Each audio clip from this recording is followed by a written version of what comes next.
So what we have got to do is reach out, we have got to educate, we have got to organize, we've got to do our best to demand that the media in this country talk about the real realities facing people's life.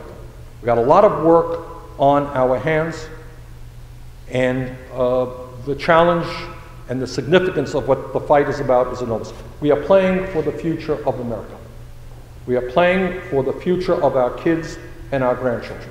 So I urge you, I beg you to join the struggle.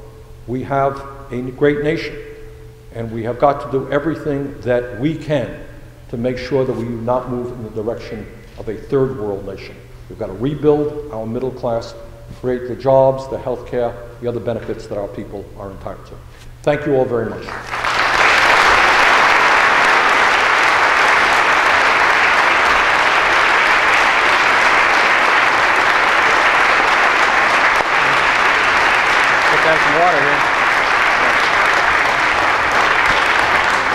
All right, it wasn't quite 8 hours. You got the short version. Okay, questions or comments? Let's take a few. And yes, sir. Yeah. I thought an important point was the Senate rules and the use of the filibuster. There was a lot of talk at the opening of this new session to be reformed, and suddenly I haven't heard anything. What's going on? Well, what's going on is we didn't have the votes for significant reform. What you are talking about is one of the problems that we have had in the last several years is that in an unprecedented way, the Republicans have used the so-called filibuster process to basically obstruct. They have broken all the world's records. So that many of you may think, or the average American would think, that in a Senate body of 100 people, it takes 51 votes to win, right? Wrong. On every single piece of major legislation, it takes 60 votes, and that is very, very hard to come by. So the Republicans have basically said, we are prepared to obstruct and require you to get 60 votes, and you've got to move on. There has been a lot of talk, among other things, about saying that if you want to filibuster, you're going to have to get your backside onto the floor and start talking, and maybe even several of you can do it. But you can't simply say that that is your intention and then disappear. We had one wonderful example where one guy, a Republican, filibustered and then he went home, literally went back to his district, and we were forced to stay there for an extra day or two. There will be some change. Right now, for example, you could put a secret hold on a bill. That's been eliminated. So there will be some changes, but we simply don't have the votes to do everything we want. And the challenge is to make sure that you protect minority rights, but don't allow a small minority to be able to obstruct, and prevent the majority from carrying out its views. Yes? Yes, sir. Oh, okay, that's fine. Hi, I was wondering if you would say something about public funding of elections. Oh, God. And another thing that I'd be interested in is whether David Stockman might be used for the budget Yeah. Okay. Look,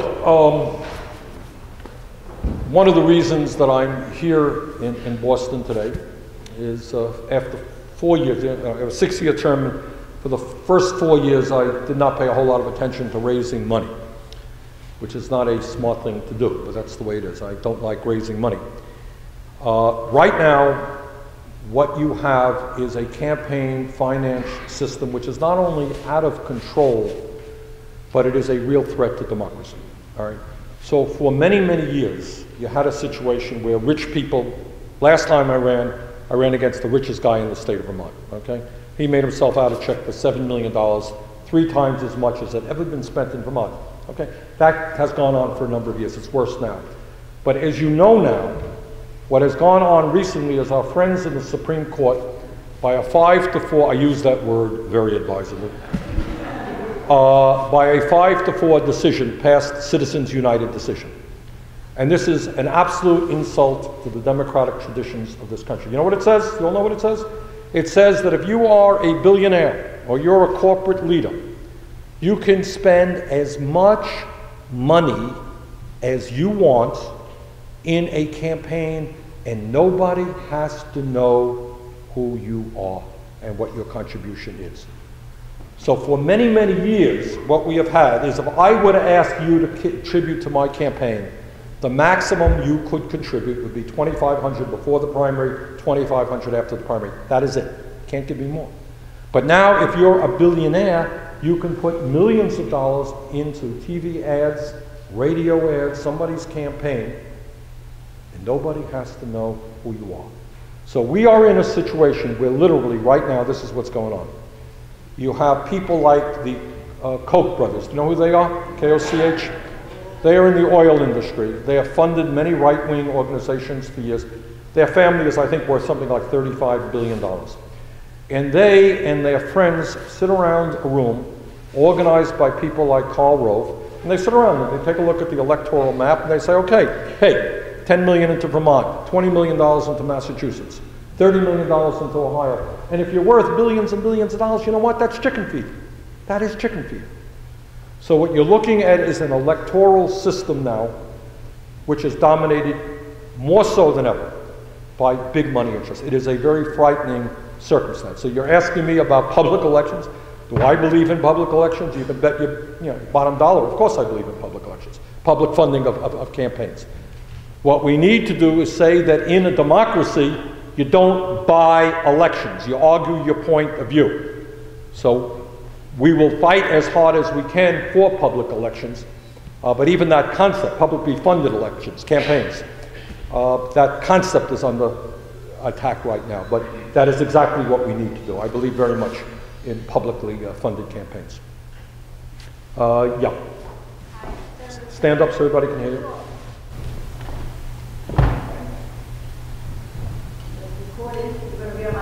Television show. Okay. Thank you so much for being here. Emily, two questions. First of all, law spending. How can we get it out to the public that the war spending is sucking? But what, war spending? Sucking domestic programs. Sure. How can we get it to their thick heads in the Midwest and down the South, that they're cutting their own toes when they vote for Republicans? All right. How do we get the message out there when the Republican controlled media controls the message, they control the forum, the debates, all the mainstream television networks are controlled by Republicans, which is what happened to Keith Olbermann, AOL, watched MSNBC. Comcast. Comcast. That's the first. All right, well, let me stay on that one. That's a big enough question. Let me answer that one. There are other questions out there. All right, you raised a very important question, and that is media in America. And that is what I would urge anybody, if you're concerned about the economy and the needs of working people, if you're concerned about health care, concerned about environmental protection, concerned about war and peace issues, you must be concerned, as she indicated, about media. So when you talk about media today, you've got a couple of things going on. You have increased concentration of ownership. For example, just recently, our friends at Comcast, which is a strong Republican company, bought out NBC. And that means that people like Rachel Maddow or Ed Schultz and the very fine commentators who are on MSNBC are totally, their existence is dependent upon the whim of a right-wing Republican company. Right? You have other stations owned by, other networks owned by very large corporate interests. And what that is about is that, in my view, some of the most important issues facing our people, the collapse of the middle class, the growing gap between the rich and the poor, the fact that we're the only country in the world without a national health care program, many of those issues get very, very little discussion. And then, beyond the mainstream corporate media, you got a very strong right-wing media. And that is the fact that in a nation politically divided, pretty much down the middle, 90% of talk show radio is right-wing and extreme right-wing. And then on top of that, you got a Republican Party network called Fox, coordinating very closely with Republican leaders in terms of messaging. That's tough stuff. What's the antidote? The antidote is for you to take your camera and to get it to several hundred million people, get it outside of your town, We need to grow a progressive media. It is one of the most important things that we need to do.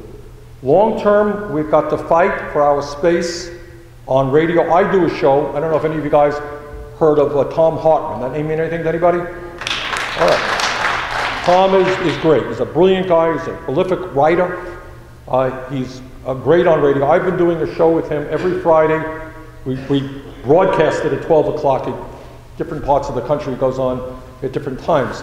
But we do an hour show called Brunch with Bernie. I've been doing it for about 6 years. But we need 100 times more than that.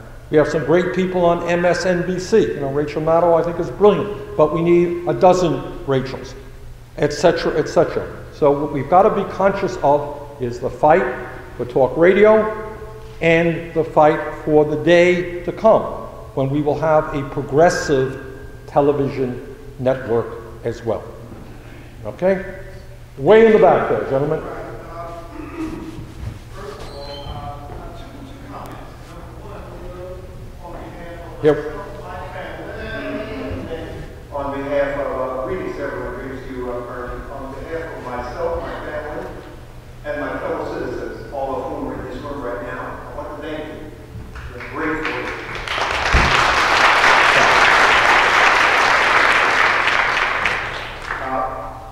Critically important and admirable, so thank you.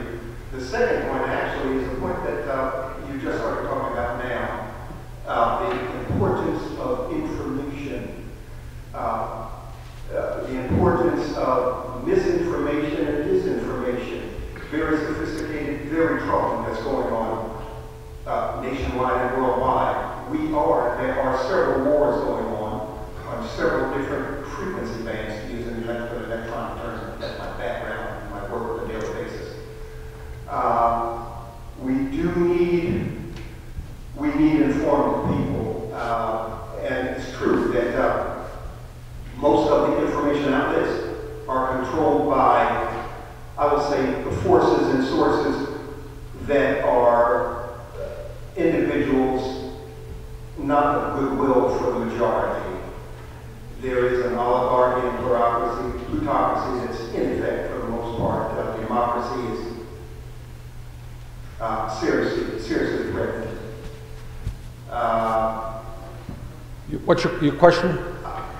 No, you're making a very important point. Yeah, mainly I wanted to say the two things, and I said, number one, thank you very much for your work, and number two, there is the information problem. Absolutely. And we have to, we'll have to just talk and communicate and share information. One of the few sources, just finally, one of the few sources for what is for the most part hidden information can be found on a Pacifica radio station. Yep. And yes, indeed, Tom Hartman, excellent. Right. Along with Ms. Maddow and other people. Okay. So thank you very much. Well, thank you. And let me just, this issue of misinformation, it is incredible in many respects what the American people don't know because they are never told. For example, you're going to go home tonight, you're going to turn on network television, and as likely as not, there will be somebody up there telling you that Social Security is going bankrupt. Somebody, we just did a little reception here earlier, and somebody said, you know, NPR was having some kind of discussion on Social Security, and the NPR commentator basically bought into the line that Social Security has something to do with the deficit. Okay? So the reality is Social Security was going bankrupt in 1983. And in 1983, there was a point where within a few months, Social Security would not have been able to pay out all of the benefits owed to people. That was in 1983. Your very own Tip O'Neill, Reagan, et cetera, they worked out an agreement. Today, Social Security has a surplus of $2.6 trillion. Today, Social Security can pay out every benefit owed for the next 27 years. Social Security ain't going bankrupt. Furthermore, because Social Security is paid into by you through the payroll tax and your employer, it is independent. It has nothing to do with the budget problems, the serious problems we have with the deficit. So when you hear people, and this is a perfect example of what you're talking about, over and over again, you go up to young people, oh, is Social Security going to be there for you? Oh no, it's going bankrupt. Huge deficit. Not true. But over and over again. Global warming. I remember one time, once a week, or once every 2 weeks, Rush Limbaugh spent some time attacking me. And I remember this, and this is really interesting. I was giving a town meeting which was televised on C-SPAN in Morrisville, Vermont, northern part of our state. And I talked about global warming, and I said, you know, virtually every scientist who studies the issue believes that global warming is real, and that in all likelihood it is man-created, created by humans. Rush Limbaugh was kind enough to play the entire segment of what I said. Actually, my view got more hearing on his station. And then he said, yeah, but we, i.e. Rush and his friends, are winning the debate. Because oil money and ExxonMobil and the Koch brothers are putting in huge amounts of money to phony organizations telling people there's somehow a debate within the scientific community when there isn't. Not really. Okay, that's just, I mean, we could talk about global warming, you could talk about Social Security, you could talk about the stimulus package. In my state, small state, we created at a time of great need between 6,000 and 7,000 jobs. We put more money into our roads, our bridges, our railways, alternative, sustainable energy than we've ever done in our history. It works. And yet, if you go out among the public, what do you hear? It failed. It did what it was supposed to do, created about 2.5 million jobs. Should have put more money into it. But over and over again, on the important issues facing our society, there has been a drumbeat